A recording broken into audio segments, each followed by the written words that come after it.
Ladies and gentlemen, please welcome the moderator of the next session, Rikard Jozwiak. Hello, hello, hello. Every time I come on here, I have more things to carry. So, hello everybody, I'm Rikard Jozwiak. I'm the Europe editor for Radio Free Europe. Now, the name of this panel is Europe's Role in a Changing World, Can It Save the Global Order? Now, I am a die-hard contrarian. So, my question to that is, or my answer to that is, why should Europe have a role? I mean, yes, sure, they can have a role in maybe the enlargement countries and neighborhood, but, you know, Europe has been dealing with global stuff for centuries. Maybe it's time now to be a bit more isolationist. I'm a European isolationist. So, it will come to my own surprise to you that I also think, answering the question, can it save the global order? My question is a resounding no, it can't. But you're not here to listen to my pessimism. We have a fabulous 5 people who still think that Europe has a role to play and can, of course, guard the global order. And I'm going to call them out now, one after the other, starting with Arancha, González, Laya. Big applause, please. Guillaume, Klossa. Ivan Korčok, Luuk van Middelaar, and last but not least, Mark Speich.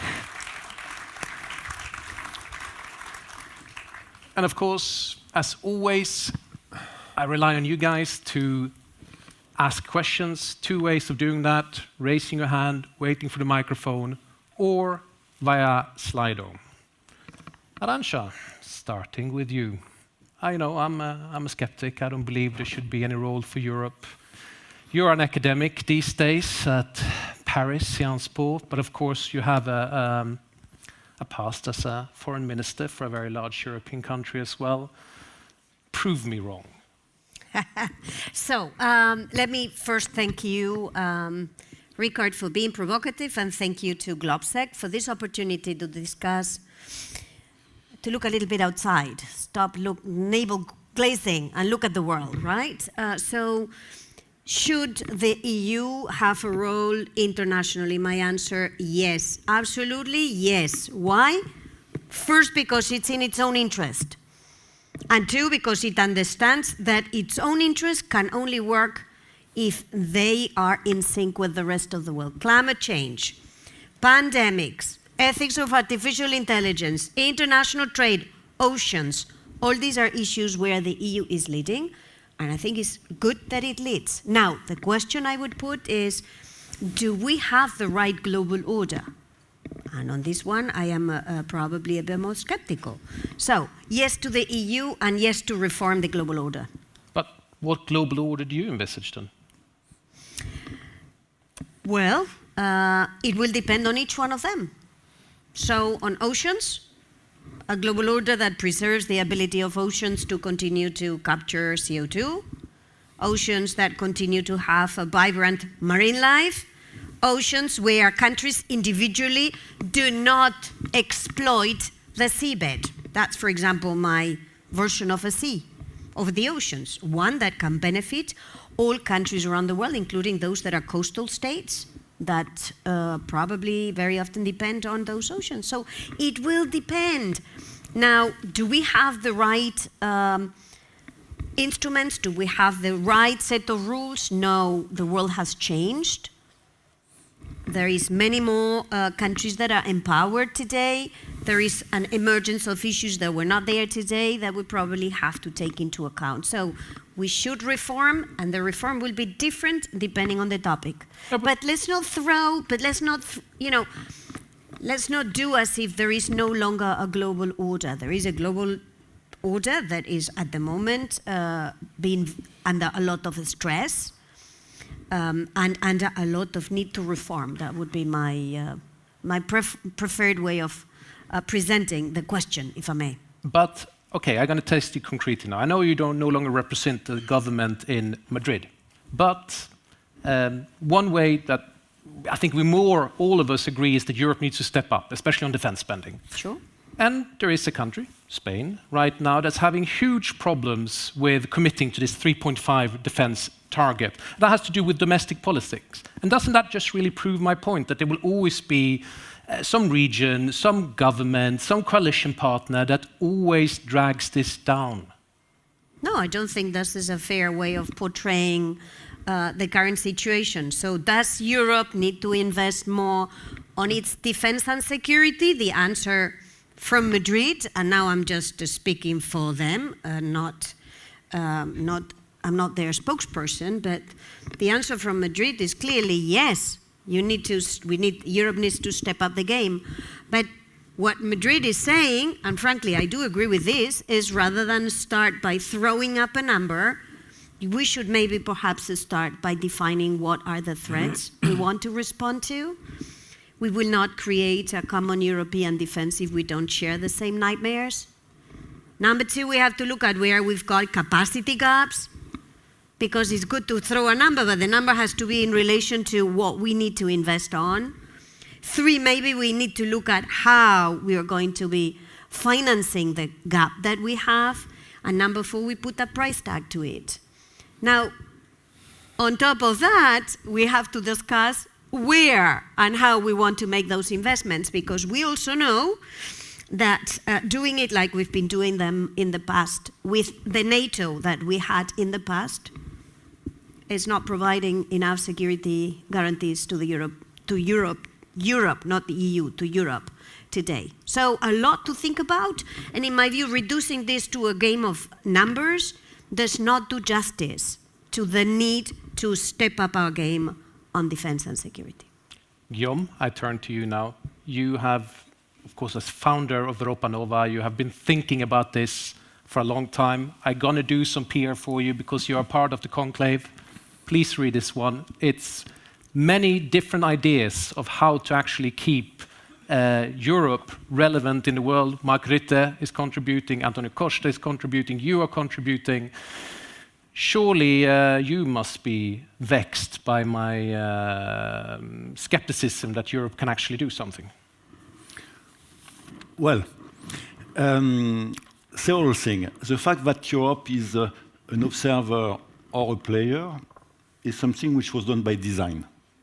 And the question for Europe is to transform its paradigm, which is to become not only a power, but a power of the same class of China and the US, but with a different perspective, which is not imperialism, but which is to contribute to this global order we need in order to solve a certain number of issues, and I may add some issues to the one that Arancha mentioned, such as the quality of air, which is not only climate change, space, which is vital, diversity, and we are not focusing enough on diversity. So we have so many urgent issues, and the global order, the way it is changing now into a breakdown of the world between the US, China, Russia, with sphere of influence, is not going to solve anything. It's going to destroy decades and hundreds of years of progress in order to manage together our common issues. And we don't want such a regression. And in this perspective, Europe has a specific role, but in order to be heard, we need to change, and we need to transform ourselves into a global, sustainable, responsible power. And for that, we need to manage a certain number of issues. We started with defense and security, and I really believe the question that the Spanish raised is the right question, is what do we want to do? What should we protect first? And we know that we need to protect our eastern frontier first.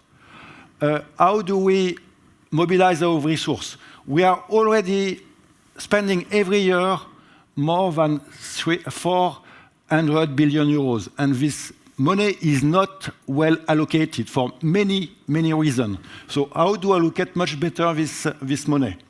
And what kind of equipment we need short term, medium term, and long term?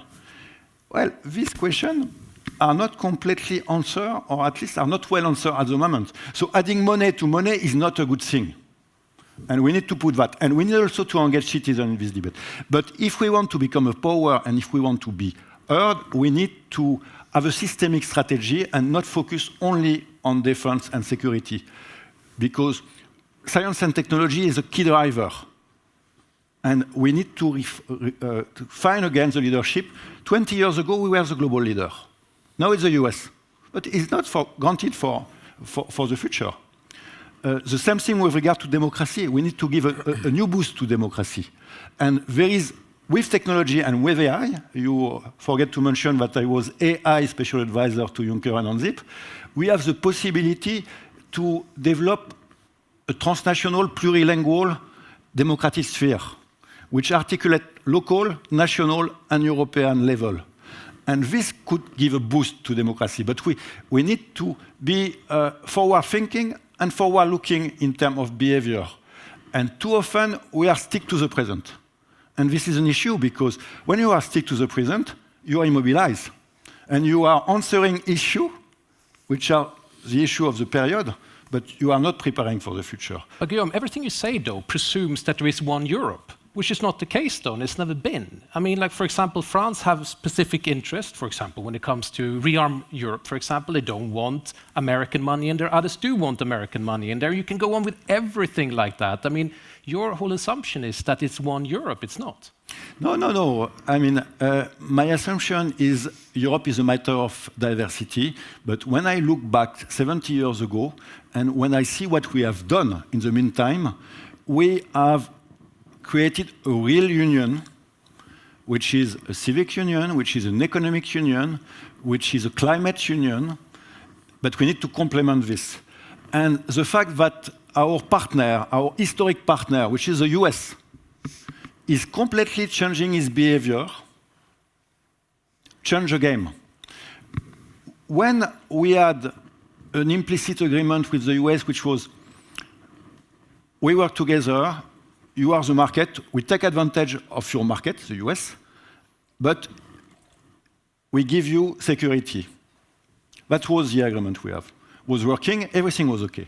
But now we know that this agreement is not working anymore.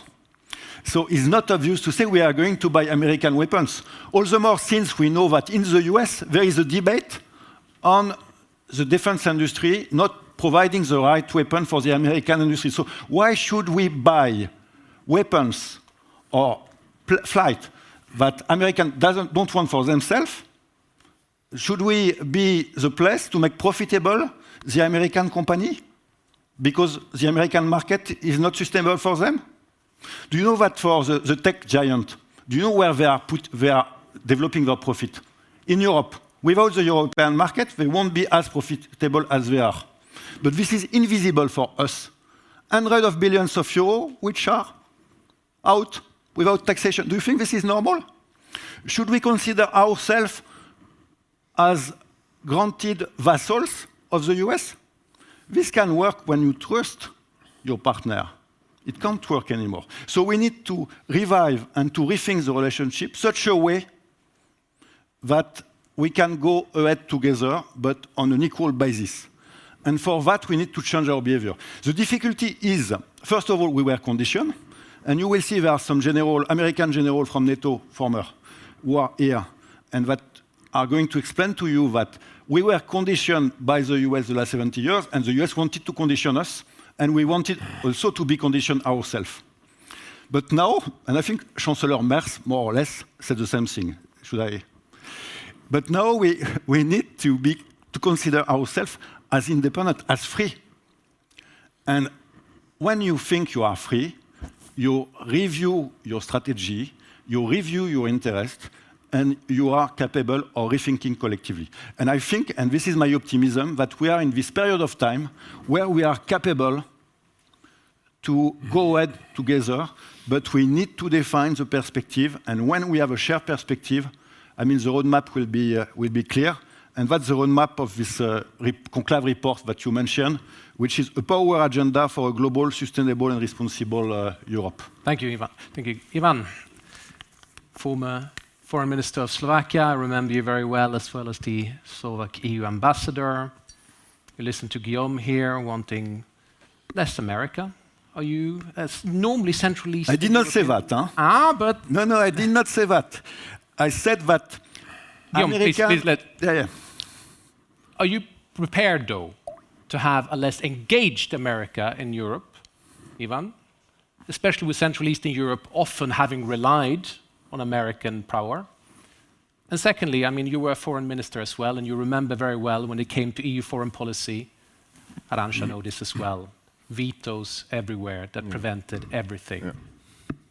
Is there a way to unveto the veto? It is, and thanks for having me, and I'm glad to be here together on stage with distinguished co-panelists. I have one issue, one national issue, which came to my mind while I was reading the messages, and congratulations to Globsec here. I want to say one thing which relates very much to the country I represent, and I'm in Slovak politics. I'm representing the leading opposition party. I need to say one thing. Congratulations on 20 years of Globsec. I am a veteran of Globsec. I attended all 20 editions of this.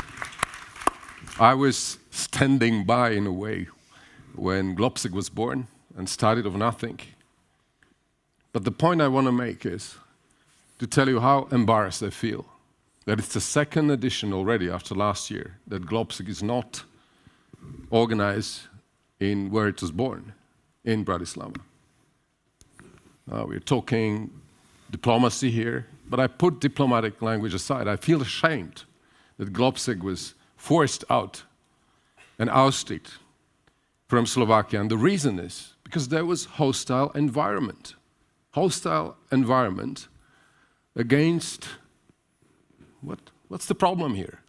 Talking about security, defense, about future, about everything that matters for all countries of European continent. So I hope, and that gives me a lot of energy to keep on fighting, and I hope we will win. And once we win, I hope Globsec will come back. And I want to thank Czech government and Czech friends for providing what I believe is a temporary shelter here in Prague. As a citizen of Prague, I kind of like it here, actually. I like it.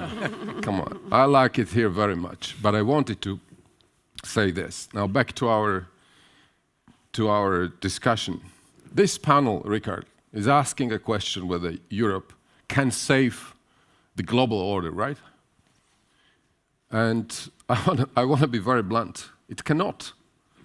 It cannot. But not because Europe would give up on this ambition to basically save the order, but the mere fact that the old order has collapsed.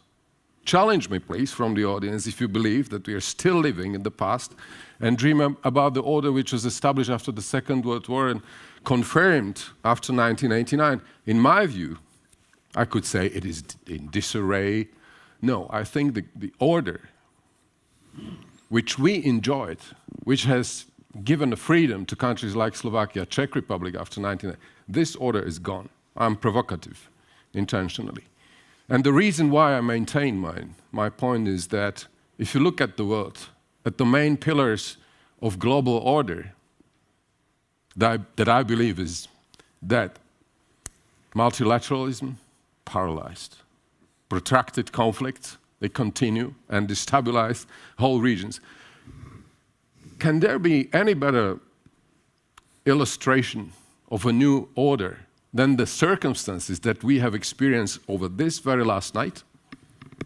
When Israel has stricken Iran, which was not for the first time, that happened in the previous order. But for me, the new kind of circumstances are because what followed after that strike. The first statement of American administration, and that's the difference with previous strikes, was that it was unilateral strike. And half an hour later, Israel has claimed the contrary, that we have consulted. So I think those are the small pieces and elements which I believe are reminding us that we are living in an order which is a new quality. And I could continue like that. So the first point I believe, when we Europeans want to talk about what we can do, is not to cry over and ponder over the order which is the past, but rather how to deal with consequences of a newly emerging order. And we politicians are, however, not here to describe what is happening, but how to change it into something. And that's my second point. And that's my second point. We can do a lot, but there is one must. And that is that finally we need to do something. And about our common foreign and security policy of European Union. Again, I'll be very blunt. We are significantly underperforming in CFSP compared to other integrated policies. We have internal market. We've given up our sovereignty to a large extent for internal market, but we still are living in a kind of 19th century and 20th century world when it comes to common foreign and security policy. We will not, however, be able to do that unless, and that's the first point, how to make our foreign policy more efficient, unless we fix and project European power in our direct neighborhood. Stop dreaming about assuming a global role unless you cannot project power in our very neighborhood. Number two, we can barely play an impactful role globally unless we improve our economy and competitiveness. There is a direct link. You cannot move without that. And last, and that will be my last point, foreign policy, you would agree with me, starts at home. Foreign policy starts at home. And therefore, I believe we can barely expect we can do something more collectively unless we confront anti-European and populist forces within our societies. So there is a great homework for all of us back home if we want to perform better and collectively with the common foreign and security policy. But I'll stop here saying, once again, we are lagging behind. We are lagging behind when it comes to foreign policy output of European Union, which would be commensurate with what European Union means in economic terms. So we are a superpower in economic terms together, internal market. But we are, quite small when it comes to how we perform on a global scene. I'll stop here. Luuk, my old sparring partner from Prague events always. Luuk Middelaar, obviously one of the main, I would say, thinkers when it comes to how Europe should be shaped. Brussels Institute for Geopolitics. We are, as you often say, we're in a post-Atlantic time now. But indeed. Where, now we have heard, we have diagnosed everything, but give me something concrete of what Europe should move towards to be relevant. Because I'm still skeptical. You haven't won me over yet, guys. Well, we have still half the time ahead of us. First of all, I also want to thank Globsec for the invitation to speak here today in Prague. And 2 years ago in Bratislava, I had the pleasure of speaking there. And I'm grateful for Ivan to bringing up that change, because of course it's linked. The politics, our internal domestic politics, is very much linked to the wider strategic panorama we are discussing. And I fully agree with Ivan that we are at the end of an era, the end of an order. We can talk about it in very general terms, global order, but basically, when we talk about it, usually we mean the post-1945 multilateral order, the trade order, which Arancha helped still further develop in the 1990s and early 2000s. And that order, of course, let's be honest about it, was an order of rules and treaties, but it was underpinned at heart by US power. The US was at the heart of that system, with the United Nations in New York, the dollar at the center of the system, and all of that. And I think what we are seeing now, there were already earlier signs, but what we are now seeing is that the current US administration is no longer interested in upholding that order, although it was to huge benefit, of course, of the United States. In a way, if you allow me the image, it is as if the sun, at the heart of the system, is leaving the solar system. We find that really amazing, because why would the sun do that? But that's actually what is happening. And we, as smaller planets in Europe around that sun, now have to grapple with that historic situation. And we have to acknowledge also, therefore, that that order, as I mentioned, was underpinned by power. And to build a new order on the basis of the values we cherish, the principles we cherish, we will have to organize ourselves as Europeans, and with partners in the world as well, also in terms of our own internal strength. And that takes time. It is a mission in itself. Now I'm talking more about the EU side of things than, let's say, the NATO side of things. But looking at the EU, of course, that was founded almost to abolish power and thinking in terms of strength and territory and borders, but was really built to make that world of values and rules. So the EU is in the process of changing, both in Brussels and in the capitals where this has to happen, but it is a slow process, and even if some of these changes are even sometimes impressive, like the speed at which decisions on defense have been taken this spring, also under the impulsion of Poland and other actors, the world outside is still changing faster, I'm sometimes afraid, than we are. So each time we have to play catch up with how other actors are unraveling the global system, and so we still have to be faster, but keep in mind that element of internal strength and cohesion. But okay, I mean, you say that we constantly play catch up all the time. So, I mean, at some point we need to arrive at some sort of destination. Give me a year when we finally can start sort of see Europe as an actor, as a global actor who can sort of maybe respond, maybe sit at the table when we discuss ceasefires in Ukraine. Well, there's not one single magic solution, right? Otherwise, we would already have done it or invented it. It's just constant hard work on multiple fronts. But let's take energy dependency. Huh? Yeah. Europe today, it's one reason we are open economies, but also we need partners in the world because we are highly dependent for more than 50% of our energy on imports from the outside world. So we need these partnerships, but we would also be stronger if, for instance, we had more green energy produced at home. On defense, I mentioned it, that work of strengthening Europe's, rearming Europe, the states of Europe, that is ongoing there. The NATO summit will take very, I think, consequential steps there beyond some smokescreen figures. That is a real effort. Again, it will take time. But I'm a historian. We spoke about the order from... You deal in centuries. Yeah, so we talk about the end of an order which lasted for 80 years, from 1945, and for, let's say, half of that time in this region, which was the era of the Pax Americana. And we are going to a new kind of order and era, and it will take 5 or 10 rough years. We have to navigate that period of time, but it is not the end of the world if we will have some difficult moments on the way. But I think when we get to a situation where Europe is able to itself defend its own territory, of course that's the basis, without American help if we need to, and that will take at least 10 years, but why not start today? Because if we don't start today, it will still need 10 years in 10 years' time. That's the first step. And reduce some of these dependencies I mentioned, then we will be collectively in a stronger position.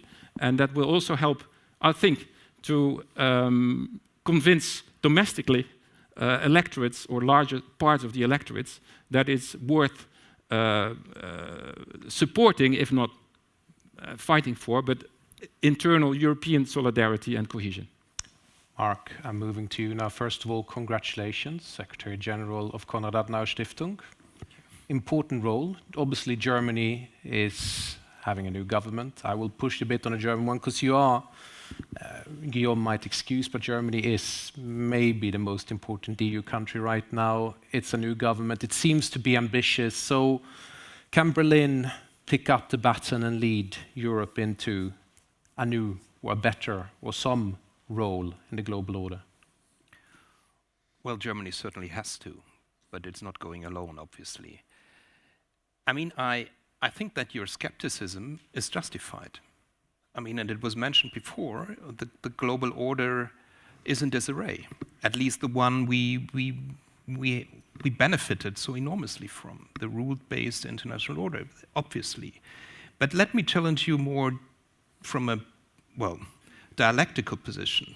So if we come to the conclusion that the order is in disarray and that Europe in many fields is not sufficiently relevant, what is the alternative? I mean, should we say, yeah, let's stay irrelevant, wonderful, the order is gone and we can't do anything about it? I don't think that that is a viable position. So what Europe needs, from my perspective, is a pragmatic optimism that it can do something if it aligns and unites on the fields where there is more common ground than on others. And you're absolutely right. No, there are many policy fields where we don't see that kind of unity. Not to mention last night. I mean, there we obviously wouldn't agree on how to react, at least when it comes to several countries, and I won't go into detail now.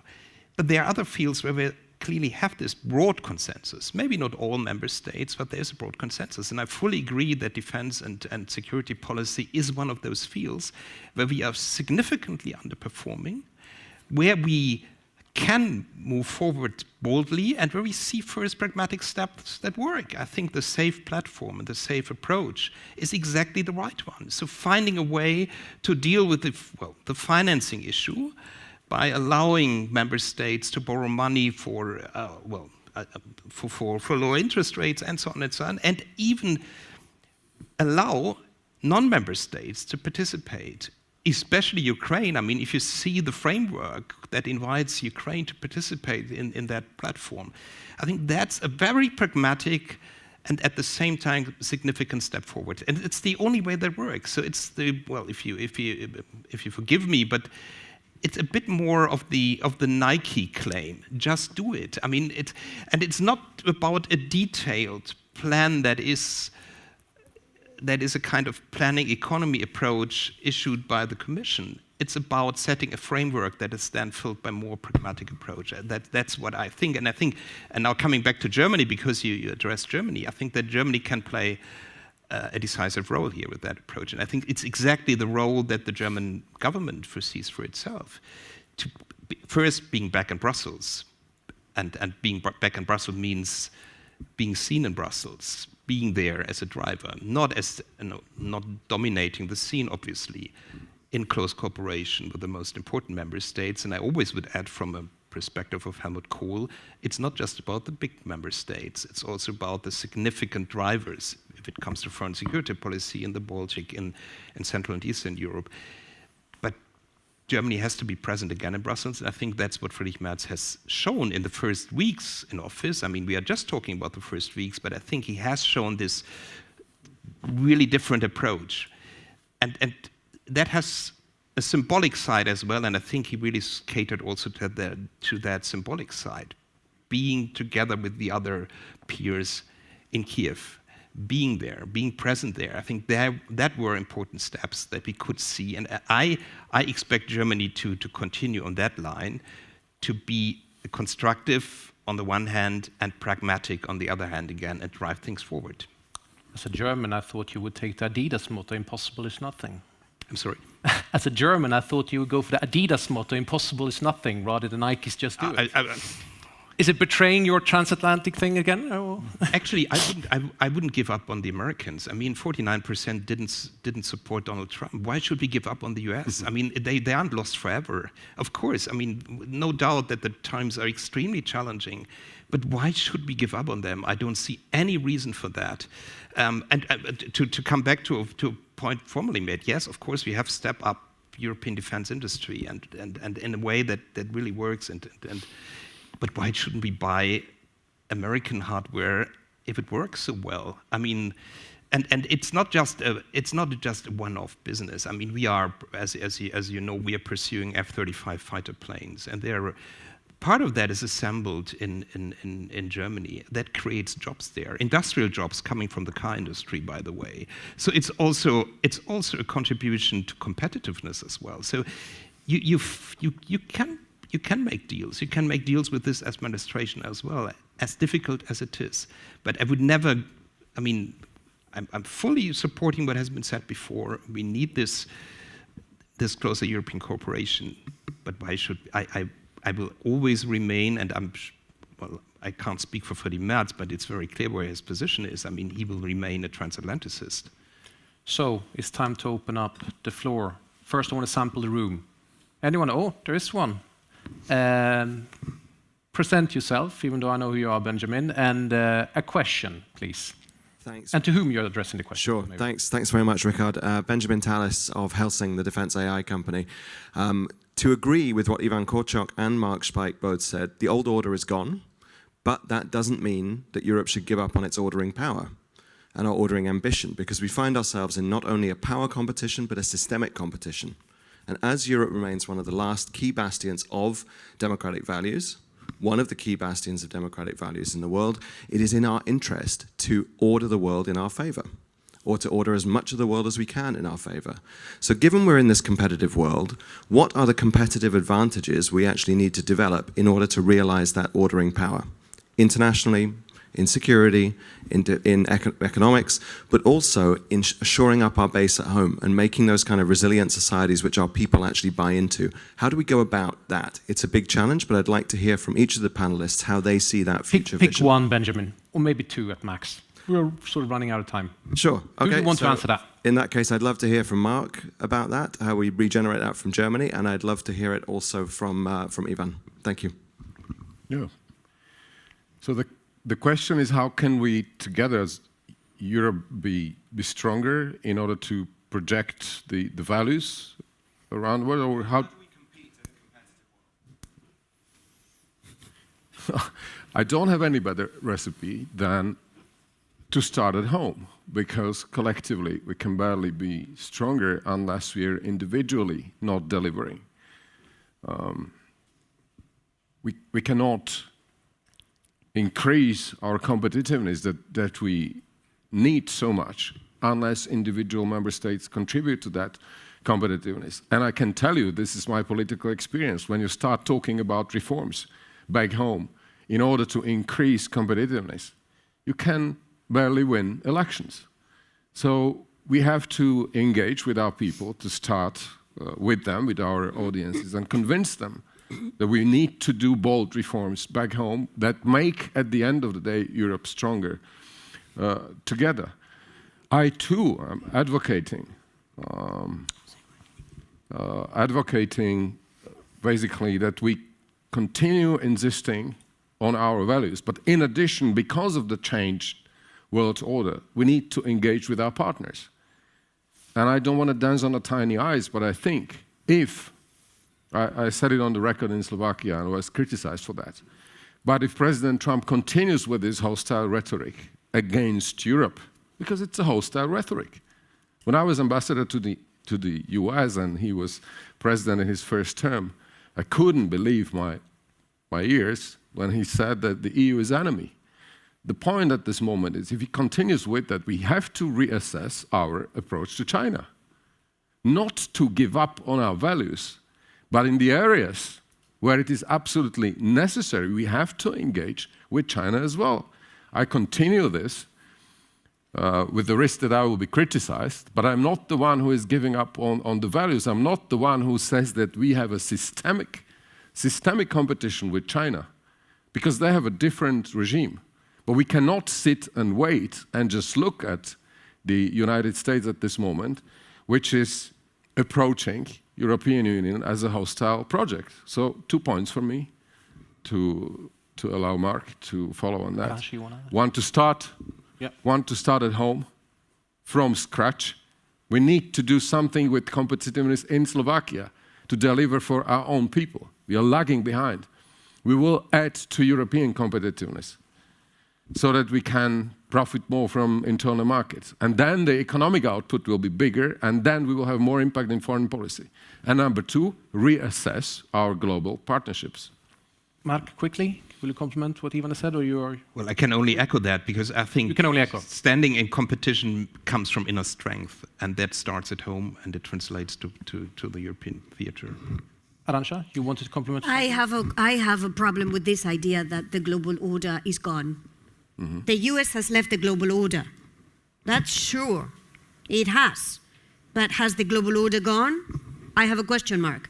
If you go to Asia, you go to Africa, and you tell them that globalization sucks, that we should no longer have an order for globalization, they are going to tell you no, we don't like that. If you go to many countries around the world and you tell them climate change, no, we don't want climate change, we don't want to reduce emissions, they would tell you, oh no, we want to reduce emissions. So the question we are faced is, with a system where the US has decided to leave this order, take international trade, is what do the rest of the members of the system do? In the case of trade, the US is 13% of imports. What does the 87% remaining do? Is what will determine what order will we have. So, I mean, I take a more nuanced view on your question, but I have a very clear answer as to Europe's role, whether it's on trade, whether it's on climate, whether it's on pandemics, and the list goes on. The EU is systemic. So if the EU wants this order to remain some form of order, then it has to invest. Arancha, I think so that sort of you partly answered it already, but there's a question here from on slide as well that if Europe wants to be among the promoters of a new global order, what other parts of the globe can be co-creators? So be more concrete. If there are, let's say, co-creators, who do you have in mind? So if it's about climate change, we need to work with the country that represents 30% of emissions, that is China. We need to work with the country that represents 12% of emission and growing, that is India. And we need to make a big coalition with countries that represent 2% of emissions, but have a lot of power to push, that's Africa. So you want trade? The EU is 14%, China is 14%, the two are systemic. Work with Latin America, work with Southeast Asia, you get a big coalition of countries. So it's going to be variable geometry, but if the EU values having some form of order, then it has to invest on having it. We have a few questions here. We have about 7 minutes left. I'll take them on Slido instead. Guillaume, can Europe be credible in forging a new world order without bringing Ukraine into EU, I would say, and or NATO? Is Ukraine essential there? Ukraine is essential because Ukraine is playing a role which is essential for us, which is keeping our values and keeping our frontier. So we need to leverage Ukraine, and we need to consider Ukraine as a big European power with a big capacity on things we really need. They are very good in digital. They are very good in defense industry and very creative. They are essential in order to feeding Europe and the world. And they are essential in terms of values. So we need to think with Ukraine, and we need to find ways to integrate Ukraine the quicker, the better into the European Union. But we need to change our software with regard to the membership, because Ukraine is not Bulgaria, is not Slovakia, it's a big power. And it will change the European internal order. So we need to discuss the way we want to integrate them, and we don't need to do as if it was a normal membership, which is one thing. But I want to complement also... quickly, Guillaume, quickly. Yeah, I want to complement also your answer. Competitiveness is key. But the problem we have with competitiveness today is, in one day, the US can decide to undermine European competitiveness. And they kill us. So we need to have our own internal growth strategy, depending the least possible to the US. And for that, we need to create a partnership for growth with a certain number of countries outside the EU, of course, Ukraine, the UK, Swiss, Turkey, etc., but more globally, of course, with Canada, with Mexico, with Mercosur, with India. And we have this capacity, because the only fact that we are not anymore perceived globally as the voice of the US and we were perceived as the voice of the US, give us additional margin of bargaining and give us additional margin in terms of credibility. And we need to be aware of that, and we need to leverage this new asset that we were not aware of it. And we need also to leverage our currency, which is a major asset and which is a game changer. Ivan, I take the Russia question for you. How much time do we have when it comes to stepping up a unified response against Russia and the defensive war? 1 year, 5 years, 10 years to strengthen our unified response? Many in Europe, and I agree with them, as long as it takes. Because Ukraine is fighting a survival fight, but it will decide about our own destiny. And therefore the question which I see over there, whether global order can work without Ukraine being integrated into NATO and European Union. Global order, I say yes, it can. But European order cannot work without one day Ukraine being integrated into NATO and European Union. I want to say it very clearly and bluntly. I agree with Guillaume. It's not an ordinary membership because of circumstances, because of size of Ukraine. Of course that matters. But unless we deliver on this moral promise that we have against Ukrainians who are dying for our own, for their, of course, for their survival, but for our own survival, we cannot basically claim our European dream, if you want. Ukraine is, at this moment as we speak, having the strongest army in Europe. And therefore, no doubt for me, it will be a major contribution to NATO's defense capabilities. And we must not allow anybody else, President Putin, to have a veto right over Ukraine or over anybody who wants to determine its own destiny where you want to belong to. Ivan, thank you very much. I have to very quickly go, so I promise to go to Mark as well, because that's sort of a question. It's about what Peter Hegseth said, that should the EU focus more on its own backyard rather than seeking to play a security role around the world? So that is focusing on Balkans, Ukraine. There is certainly a difference between saving the world order and saving the world. And I think that there is some truth in it, that there is a kind of burden sharing, and that of course Europe has to take responsibility for its immediate neighborhood is very clear to me, and that it cannot be in the same way present throughout the world is also clear to me. So concentrate and focus, which doesn't mean that one isn't interested in the security of maritime seaways or so on. That's something, of course, we have to cater about. But I wouldn't agree to many things probably that Peter Hegseth has said in last weeks and months, but here he is not completely wrong, I would say. Luuk, I have one more question. You will have to sum it up. It's a slightly philosophical question, so I leave it to the philosopher in you. What world order is the world heading towards, assuming it's significantly changing? Put a name on it. Well, I mentioned post-Atlantic order for this new era. But I think sometimes it's portrayed in a bit too simplistic terms. Also in this, the idea that we are going purely to a world of spheres of interest for great powers, America, China, Russia, the three great nuclear powers with their near abroad, be it Mexico, Canada, in the case of the US, be it Ukraine for Russia, be it Taiwan for China. I think that kind of Westphalian order, old style, which maybe some dream of in Washington, Beijing, and Moscow, no longer exist either, because the world has grown larger, because there are so many more actors. And Arancha also mentioned some of them, middle powers, Brazil, Indonesia, India.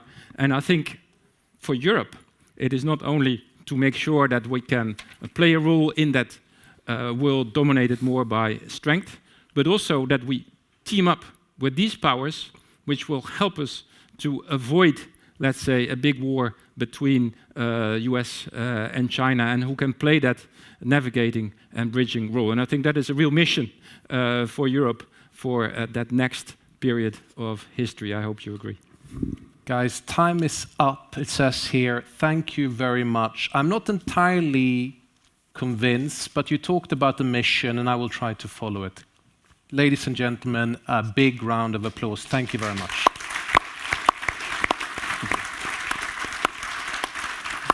The reason why I was hurrying is that you all want to drink coffee now. There's a big coffee break, but come back here again in about 15 minutes where they're going to talk about AI. Guillaume, many questions for you there as well, maybe.